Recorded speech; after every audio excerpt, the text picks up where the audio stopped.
Welcome, everyone, to another episode of the Powerhouse Podcast. As always, I have another powerhouse leader in the ring with me today. We're going to go a few rounds. It's going to get juicy. It's going to get real because, as you know, this is our place to have courageous, connected conversation. This is our space to talk about how we're redefining leadership in terms of how we're showing up, how we're serving, and how we're choosing to take personal responsibility inside that space. And so today, I want to welcome and extend my heartfelt gratitude to my dear friend, Terry Wildemann, for joining us on the show today. Welcome, Terry. It's such a pleasure. Thank you. It's a joy to be here. I've been looking forward to it all week. Yay, I love that. So let me tell you a little bit about Terry. Terry is seriously a rock star in her consulting business, Intuitive Leadership. And we're going to talk a little bit about what that means. Intuitive Business Accelerator Coach, speaker, and best-selling author. Terry works with socially conscious CEOs, small business owners, and leaders to take their business to the next level with speed, ease, and flow. I love that. Terry's had 40 years of business and leadership experience, including owning a manufacturing company, image consulting company, and a leadership and holistic education center. She has taught at universities, at a community college, and her clients include entrepreneurs, banks, government agencies, Chamber of Commerce, and the U.S. military. And it really is such an amazing absolute honor to have her here as we talk about leadership and what that looks like today. So Terry, once again, welcome to the show. Thank you.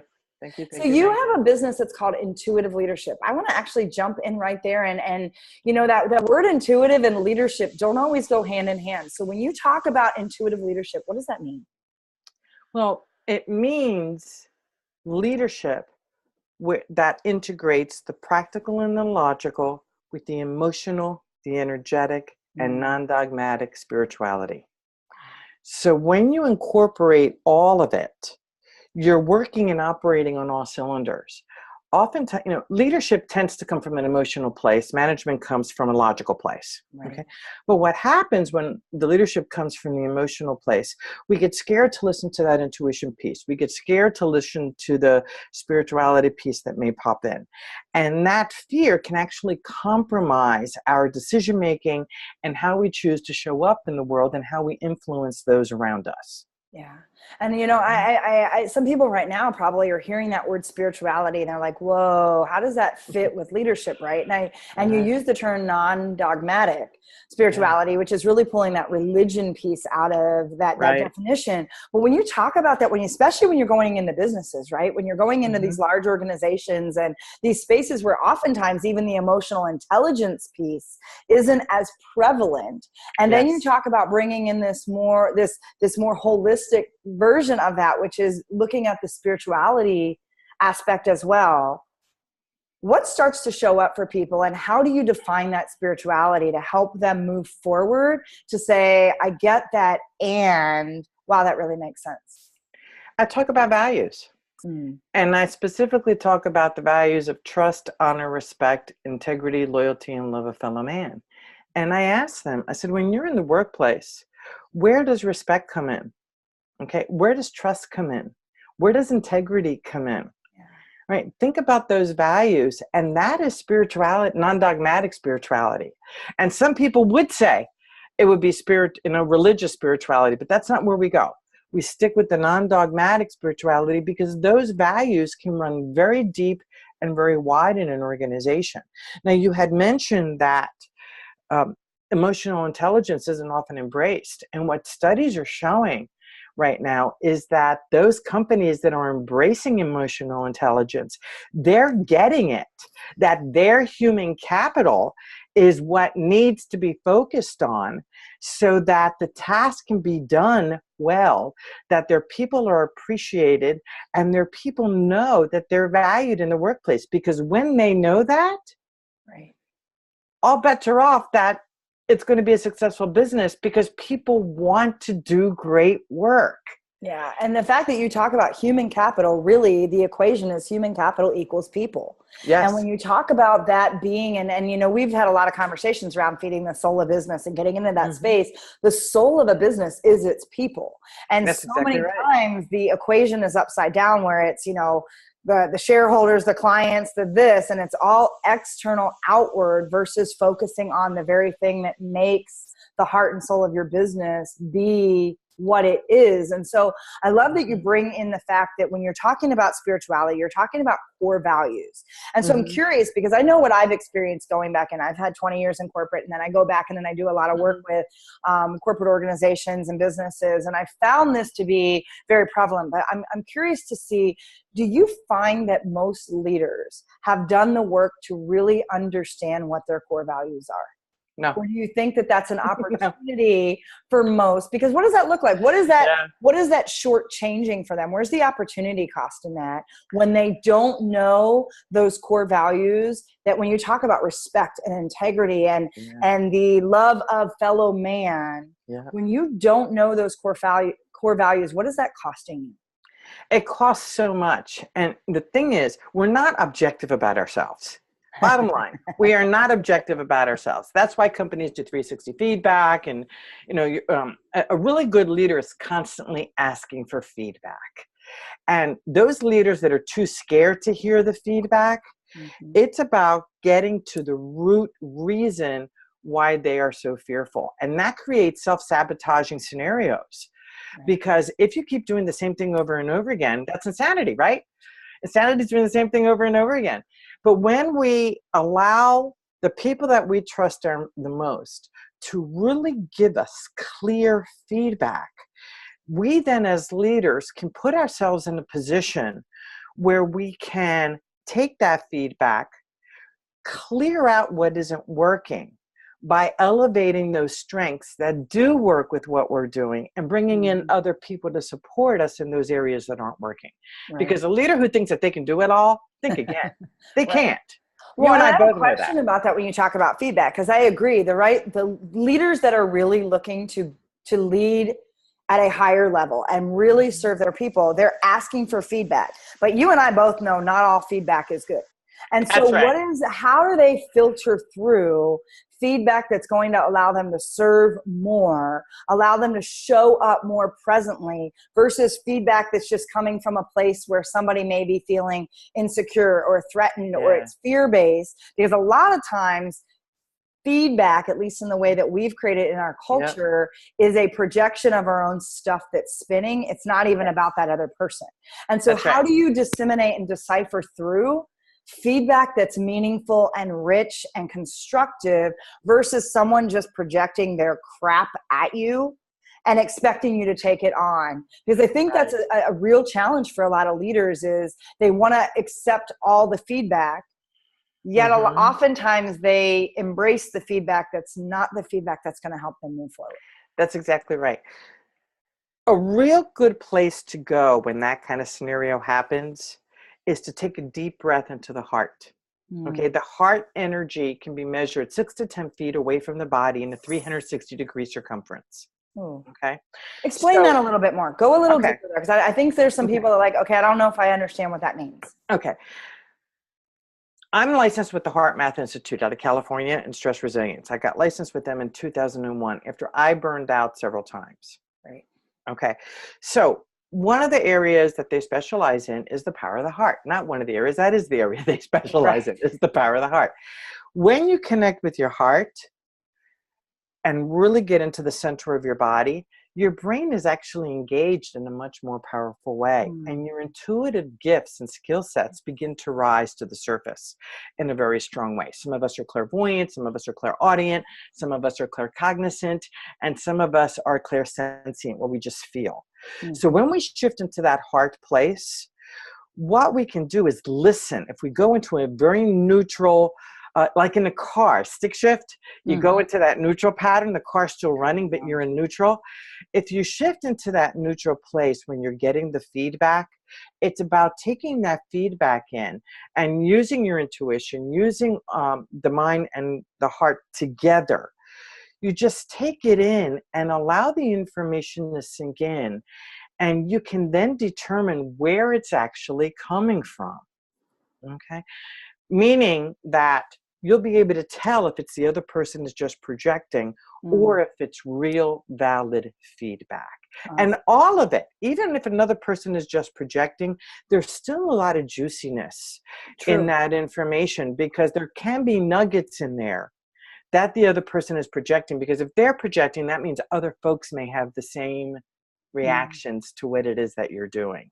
Yeah. And I love that. And I think there's always a learning opportunity in everything, the good, bad, and indifferent, right? And there is. A lot of times even someone else's projection is a mirror, even if it's how we're showing up in our energy, even if it's not what we're intending. So I think the fact that you can pull nuggets from it. But I'm also curious because, as you know, and you and I do so much work in this space, and we know that sometimes that hardest distance to cross is from the head to the heart. While we get it intellectually to understand what it means to say, okay, I got to drop into my heart. I got to get in the space of my intuition. For some people, they don't even know how to do that. And so what that 12 inches that goes from 12 to 14 inches, whatever it is that goes from here to here, can for some people be the most daunting, difficult, challenging path to cross. For someone who has been so separated from that sense, that feeling, really understanding their emotions, really knowing what's showing up, they're so out of practice, or they've never even done it before. How does someone start that journey so that they can get into that core space you're talking about? Baby steps. So what do baby steps look like? What is a baby step? And the baby steps. One of the things that I wrote about, and that's what I was just reaching for, in my book, The Enchanted Boardroom, Evolve into an Unstoppable Intuitive Leader, I have an entire segment in here on resilience. And what you're talking about is, and I put it in the perspective of resilience, is that when you connect the brain and the head with the brain and the heart, have you ever been as a runner? Have you ever gotten into the zone? Or working out? Yeah. And that's what this is about. Yeah. It's about stepping into the zone and operating and working from that zone during the day. Nice. Okay. So when we focus into this chest area of ours, it's about really pulling in everything. The brain, the energy field from the brain is only 2 inches away from the body in the 360-degree circumference. Whereas I said the heart, which is the first organ to appear in the body, by the way, after gestation, can be felt 6 to 10 feet away from the body in the 360-degree circumference. So the baby steps that we talk about is step number one, and this is the business, you can't see it real well. This is a little bookmark that I have right there. We go. I don't know if you can see that. It has my book on the front. It has this on the back, and it's a download, which is www.quickshiftzone.com, www.quickshiftzone.com. That download, you can get this card, and it will walk you through the 4 steps. And step number one is to shift into the heart area. Just all you have to do is just get out of your head and just go, okay, I'm noticing my heart. I'm noticing my chest. Just get into the chest area. I do suggest that you put your hand over your chest and pretend, we're getting into a little bit of play here. Pretend that your hand is an air pump. And air pumps pull in air and release air. Pull in air, release air. So your hand is a pump, and you put it on your chest. So imagine that the air is going into your hand and out of your hand. And as you're doing that and breathing deeply, you are actually having physiological effects happening to your body, where you are reducing the cortisol levels, which is the stress hormone, and you're increasing the DHEA levels, which is the good hormone. And your body starts to relax, your joint starts to relax, you just get into a very a softer place. Then you start, step number 3 is to think of something that makes you feel fantastic, like holding a baby, holding your puppy. Yep, always my dog. Always your dog. It could be anything that makes you feel good. It could be walking on the beach. For me, I always think of when I jumped out of a perfectly good airplane to celebrate my birthday. Nice. It was such a blast. Nice. Love that. And so think of something and just be there and really hear the sounds, really visualize. And for people who have a hard time visualizing, one of the ways that they can learn how to visualize is when they hear me say the word Christmas tree, what image comes up or what feeling comes up? That's how you visualize. Right. So whatever comes up for you, that's how you yourself visualize. And everybody sees it a little bit differently. So make it very, very real and just sit there for at least 60 seconds. And the more you practice this, you're going to be able to do it like this, like this, you know, on. And I'd like to share with you a wonderful place where I used it really big time this week. I was on my way to give a speech here locally. I don't do much local speaking, but they called, they wanted an author, fine, I'll come down. And it was for a senior, an assisted living facility. Wow. And I thought, oh, cool. And by the way, I taught all this stuff today to these seniors. And on my way there, it's only 15 minutes away. So I get in my car and I'm going, da-da-da. All of a sudden, I hit a traffic jam. I'm thinking, really? There's not that much traffic where I live. I hit a traffic jam. There had been a car accident. Oh, wow. And I knew it was not going to be good. I could just feel it. And so I was back maybe about 25, maybe back car number 25. Now, I have to share with you that every time I went to walk out the door, I got pulled back.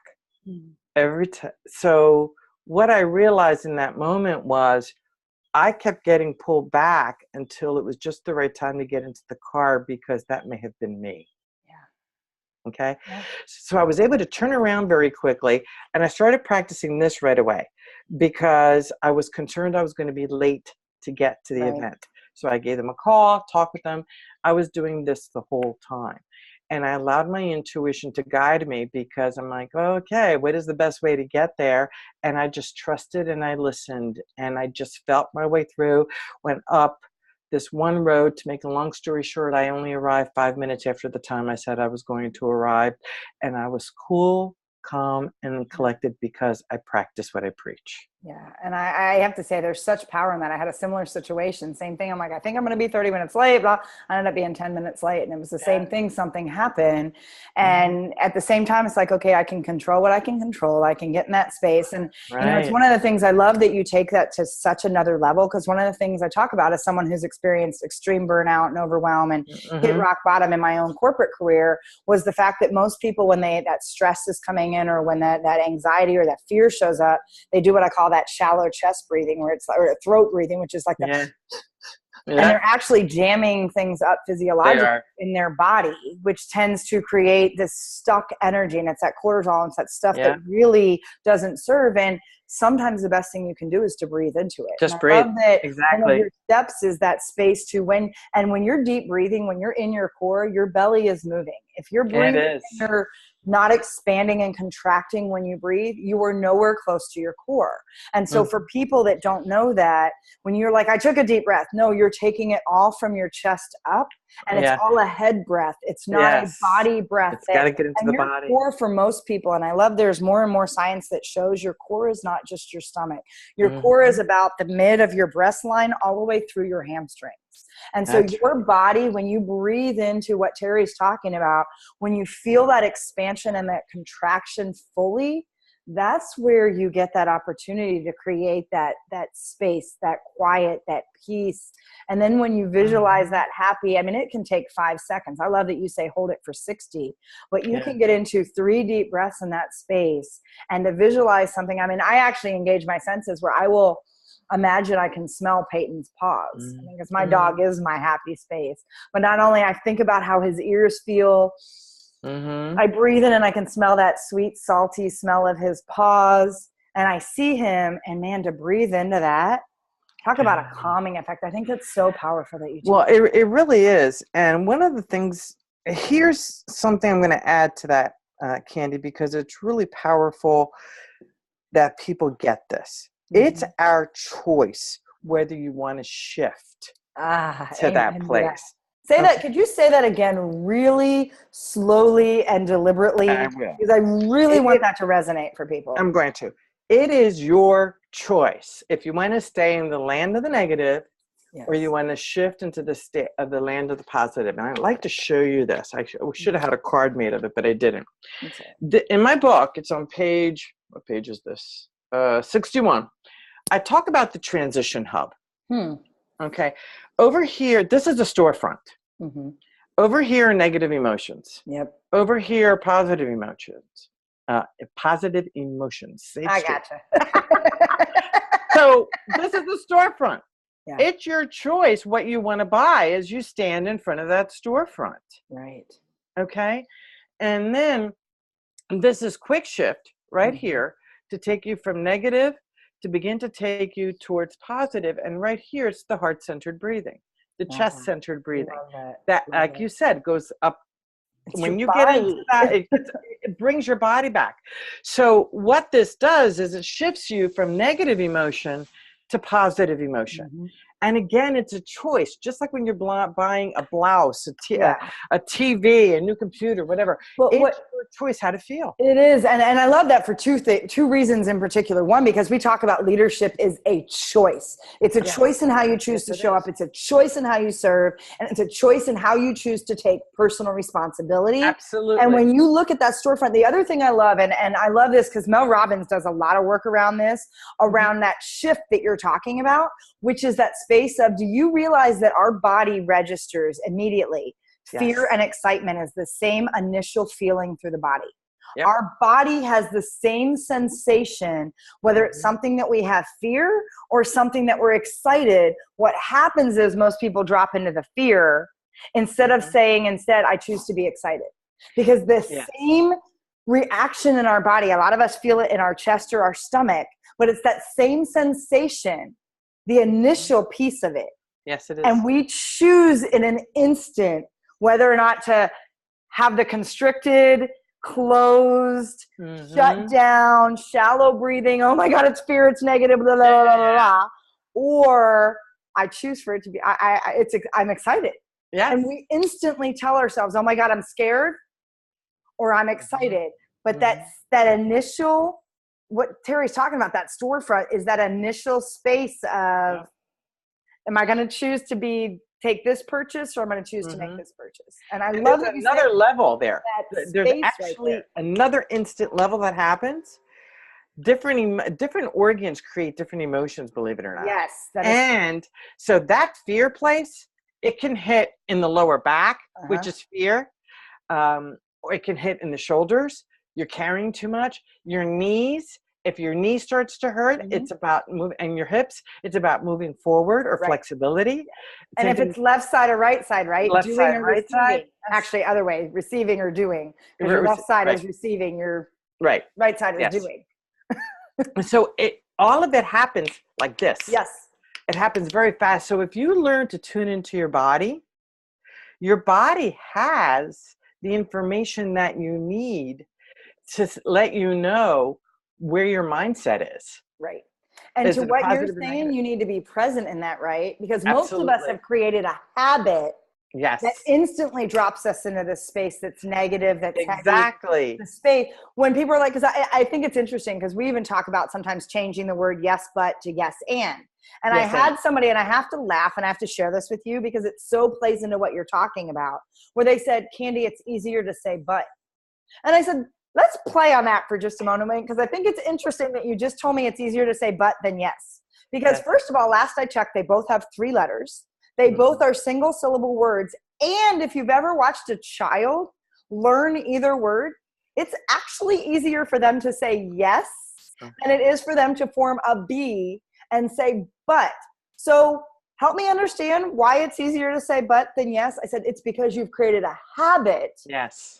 That makes it more comfortable, and you're not being present to say, I have a choice. Yes. And so that's everything that you're saying right there is, it's an instantaneous, but when you train yourself and create that discipline, that instant habit now becomes something that is a positive versus always shutting you down in the space that's really negative.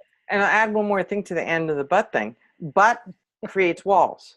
Yes. And allows you to continue. Yes. Well, I always ask people, is your big butt getting in the way? Because butt is a very shut down, restrictive. It immediately creates a barrier in the communication where and says, I see you, hear you, love you, respect you, and I'm opening up an expansive way that we can communicate.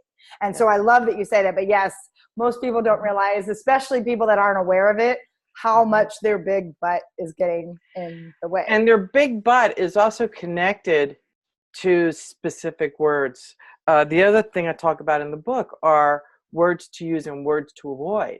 Yes. And when words we're matter. using words matter a lot. So if you say words like no, not, no, try drives me crazy. Oh, because there's always an escape there's hatch. only do. Let's be Yoda for a minute. Yeah, really. Channel our inner Yoda. There is no try. There is only do. Only do. And with try, there's always an escape hatch.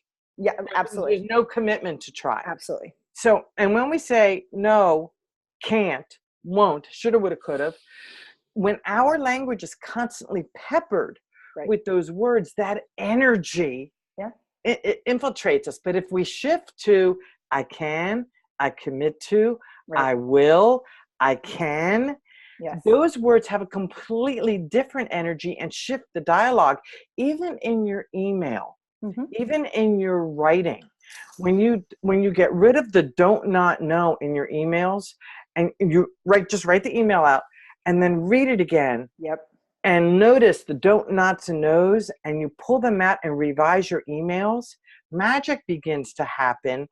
And the person who's receiving your email is in a very different place than the way the email would have been if it had been sent the original way. Absolutely. We have created a culture that shuts down conversation. We have closed, commiserating, instead of open, connected communication and ways that we can really, be courageous and have those conversations. And it's interesting because and one of the things I do in my 3-day events in particular, but I talk about even some of the cliches that we've been taught growing up that are supposed to be our motivators. They're supposed to be those things that we hold on to. And there's one in particular that drives me absolutely crazy.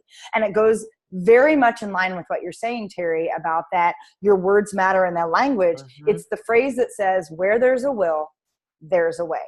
Yes. That drives me absolutely crazy because it gives every single person a subconscious cop-out. Because it says, where there's a will, there's a way. If the stars align, if this, then that, whatever, if everything happens magically, if someone presents me the opportunity versus if there's a will, I always say there's a Candy Barone, right? If there's a will, there's a Terry Wildemann, right? There is you. And I think about the fact that, and people think it's kind of punchy and fun, right? But think about the fact that when you say, if there's a will, there's me, or there's you, all of a sudden their piece of responsibility comes in to say, if this is something that is important to me, then it is up to me to open up access in every way possible to bring it to me. And you are so spot on, Candy, with that. Because that saying drives me crazy. But you know what? I never thought about it in those terms. So that's brilliant. That's absolutely I'm very much about words having a literal meaning. I love that. Because, if we keep ourselves open to the possibilities, and you and I both have that in our tagline, I'm awaken the possibilities. I'm imagine the possibilities. And you're imagine the possibilities. So you're imagining and I'm awakening them. Woo! Woo! Yeah. Hey, powerhouse is here. Okay. Amen. So, to imagine them, you have to imagine them first, and then you can awaken the different components that are part of that piece. All right. But who's the person who's going to do it? Us. Right. It's us. Yeah. And when we focus on us being the conduit for being able to take the step-by-step processes, everything we need is going to land at our feet because we choose. There's that word choice again. Yes. We choose to be the conduit. But I love that you use the word conduit because it takes the equation of having to worry and own and control the how, when, and why. Because the how, when, and why are none of our business. And we get so lost. And I say that as a recovering control freak. Who's always been like, well, how is this going to happen? When is this going to happen? Or why not is something happening? And that's honestly none of our business. When you become a conduit, the question then becomes, am I opening up access in every way possible? Am I opening up access in every way possible to receive it? And I love that you choose to use the word conduit because conduit says I'm receiving what I'm putting out. It's a flow. And you talk about that you create the speed, ease, and flow. Flow has to be something that moves with reciprocity back and forth, right? Exactly. And this is part of where intuition comes in. Love that. Okay. Because the conduit piece It's you crack I'm getting juicy. I'm getting chills. The conduit piece dovetails with our intuition, because the conduit is about being open. The best way to be open is to tap into the body, all right, and use both brains to allow our gifts to really work at a very high speed and very powerful way. So people who see images, they are clairvoyant. People who hear are clairaudient. People who are claircognizant, they just know. And people who are clairsentient just feel. And I know for me, I've always been very high on all the clairs, but I didn't I've got a mix of them that move. Yeah. See, mine have gotten, because I've been practicing this for so long now, mine have gotten really high all the way across the board. So there are times I need to just go, whoa, okay, I need a nap. Because you go on overload here. But I used to be, I mean, when I was a very little girl, and people may say, how do you tap into your spirituality? How do you tap into your intuition? I remember when I was about, I want to say it was somewhere around 10 years old, 11 years old, something like that. My sister got into a fight with the girl next door. And my sister ran it. And I sat on the stairs with this girl. And these words started coming out of my mouth. And they were really big words. The stuff just started coming out. And when it was all over and she went home, I remember walking in going, where did this come from? Where did these words come from? And then that was it. So there were snippets of clarity as I was growing up of this kind of stuff and these gifts. But it wasn't until later in my 30s, going into my 40s, and I've always believed in angels. As you can see the back of my office, I've got, Angel City, and I got more angels downstairs and a big, beautiful piece of furniture. Angels are very, very special to me. And when I asked angels for help, especially when I was studying to be a Reiki master, I'll never forget the women who were in my group for Reiki, and this was 1997. They were all professionals, every single one of them. Okay, so this is not a woo-woo type thing.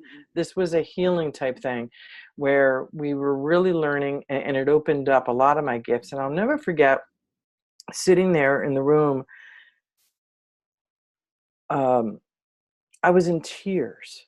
I was just so in tears because I was adopting my youngest. I was buying a house and writing a book that landed in my lap all at the same time. One of those alone will send you off the deep end. Okay. And this was all happening literally at the same time. And one of the women said, why don't you ask for a writing angel, a writing guide? Duh. I asked for a writing guide.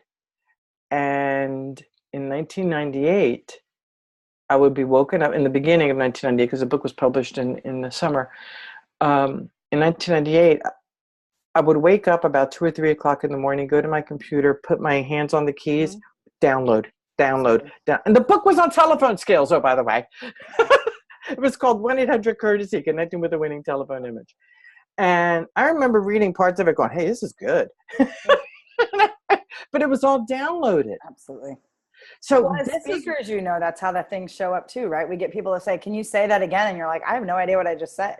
All the time. You're in that zone you talk about. I mean, I just recently had the same thing. I knew my second children's book was coming.